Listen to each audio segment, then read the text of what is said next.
মঙ্গল করে মলিন মর্ম মোছায়, তব পুণ্য কিরণ দিয়ে যাক মোর মোহ কালিমা ঘুচায়, মলিন মর্ম মোছায়। সবার প্রথমে আমি কিছু অসুবিধা অনুভব করাতে যখন ডাক্তারের কাছে যাই এবং আলট্রাসোনোগ্রাফি করাই, আমার আলট্রাসোনোলজিস্ট সবার প্রথমে আমাকে একটু সতর্ক করে দেন যে আমার হাই গ্রেড কিছু আছে। তারপরে আমি পরবর্তী টেস্টগুলো করাই এবং ক্রমশ জানতে পারি যে হ্যাঁ, আমার কার্সিনোমা ব্রেস্ট আছে। এবং তারপরে আমার লেশনটা অপারেট করা হয় কলকাতার কোনো একটি হাসপাতালে। সেখান থেকে আমার হোল বডি স্ক্যান করা হয়। তারপরে আমি যখন জানতে পারি মেটাস্টেসিসের বিষয়ে, তখন আমি বম্বে চলে যাই। বম্বেতে থেকে ওখানে সাময়িক চিকিৎসা করার পরে ওখান থেকে ওরা আমাকে একটা গাইডলাইন অর্থাৎ প্রোটোকল দেয়। এবং আমি যেহেতু কলকাতায় থাকি, নিউ টাউনে থাকি, সেহেতু ওনারা আমাকে নিকটবর্তী হাসপাতাল HCG নিউ টাউন, সেখানে ডক্টর শশাঙ্ক শেখর দাসের কাছে রেফার করেন। আমি ওখান থেকে বম্বে থেকে সোজা এসে কলকাতায় এসে ডক্টর দাসের কাছে দেখাই।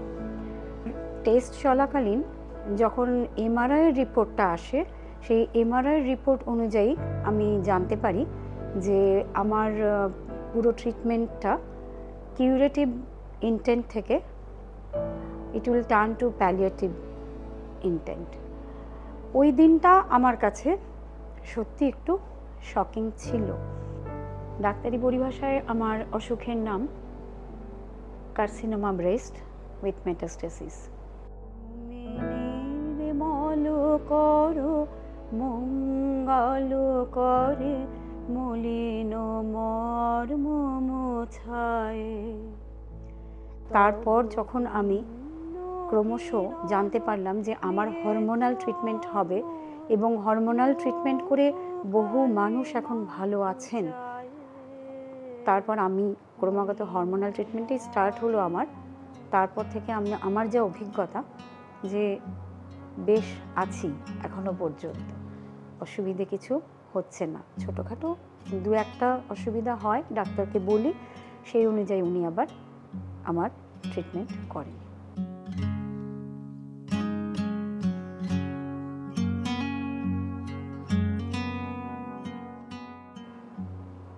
আমাকে মাসে একবার করে হসপিটালে আসতে হয়। হসপিটালে মাসে একবার ভর্তি হই একটা ইঞ্জেকশনের জন্য। এভাবে আমার কিছুদিন 7-8 মাস মতন চলার পর ডক্টর দাস একদিন কথা বলে অ্যারেঞ্জ করে ব্যবস্থা করে দেন যাতে হসপিটালে অ্যাডমিশন চলাকালীন আমি হসপিটাল থেকে আমার ওষুধপত্র পেয়ে যাই এবং ওই ইঞ্জেকশনটিও নিই প্রত্যেক মাসের একটা নির্দিষ্ট দিনে। যদি আমরা আমাদের জীবনে স্বাভাবিক যে কাজকর্ম সেগুলোকে একটু হালকা করতে হবে, অবশ্যই একটু লাইট ওয়ার্ক করি, স্বাভাবিক ঘুমটা ঘুমাই এবং পুষ্টিকর খাবারটা খাই এবং সবসময় নিজেদেরকে কোনো কাজে এনগেজ করে রাখার চেষ্টা করি। আর সবথেকে বড় কথা যে মাসে যেদিন ডাক্তারের কাছে দেখানো দরকার সেই দিনটা মনে করে ডাক্তারের কাছে যাওয়া এবং যা যা ফলো আপ উনি দেবেন সেইটা করি, তাহলে আমার মতন আরও যারা পেশেন্ট আছেন তাদের মনে হয় না যে খুব একটা ভয়ের কিছু থাকে। প্রতিদিন ভয় পাবো আমি যে আমার ক্যান্সার হয়েছে, এই জিনিসটা মনে হয় মনের মধ্যে না থাকাই ভালো। কারণ চিকিৎসা শাস্ত্রের এখন অনেক অনেক উন্নতি হয়েছে এবং একটু খোঁজ করলে প্রত্যেকেই হাতের কাছে একজন ভালো ডাক্তার পেয়ে যাবেন। যেমন করে আমি নিউ টাউনে থেকে HCGতে ডক্টর দাসকে পেয়েছি। Thank you HCG centre Kolkata.